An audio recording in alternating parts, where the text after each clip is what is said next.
Dans le royaume belge, la dynamique africaine est visible. Des produits, des services, des entreprises qui naissent souvent dans la discrétion et parfois dans l'urgence. Et pourtant, une question persiste, insistante. Pourquoi ces offres peinent-elles à être consommées par celles et ceux qui les ressemblent le plus? Ce soir, dans la capitale du royaume belge, cette question n'est pas une théorie, elle est au cœur d'une soirée baptisée Consommons Afro, organisée par l'ASBL Izanga Africa. Un espace de rencontre, de mise en relation, pensé pour interroger nos réflexes économiques. Le problème n'est pas l'absence des initiatives, elles sont là, partout. Le problème, c'est ce qui manque entre elles. La confiance, la structuration et surtout la circulation économique interne.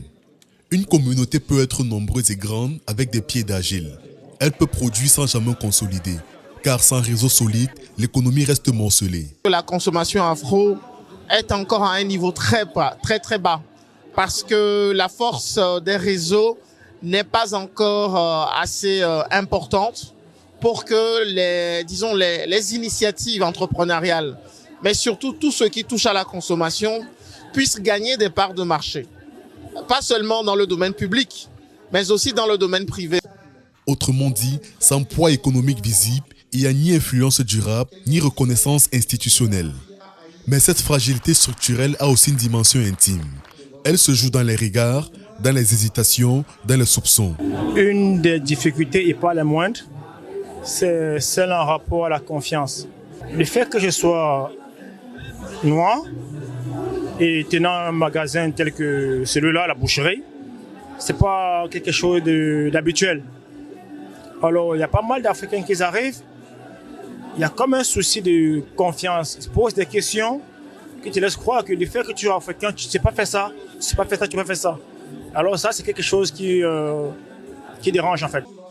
Ce doute n'est pas anodin. Il freine, il isole, il empêche l'acte le plus simple, mais le plus décisif. Choisir les siens. Pourtant, dans cette salle, une autre logique s'esquisse. On ne parle pas de plainte, on parle de méthode. Si on est bon dans ce qu'on fait, si on est constant dans ce qu'on fait, peu importe, on va dire, ses origines, in fine, on va pouvoir toucher des clients. In fine, on va pouvoir convertir.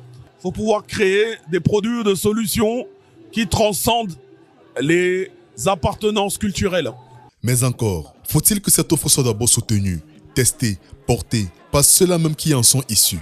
Dans la salle, les cartes de visite passent de main en main, les conversations s'intensifient, les réseaux enfin commencent à prendre forme. À travers cet événement l'année dernière, EIG m'a aidé à faire du networking pour améliorer l'événement que j'ai organisé l'année dernière. Donc, en grosso modo, c'est une très belle vitrine de rencontres afro. La soirée Izanga Africa Consommons Afro n'est pas qu'une célébration, elle pose la question que beaucoup évitent. Peut-on dénoncer l'exclusion économique tout en refusant de soutenir ses propres acteurs? Car au fond, le débat n'est pas économique, il est culturel, il est mental. Tant que Consommons Afro restera un discours et non un réflexe, la dynamique restera fragile.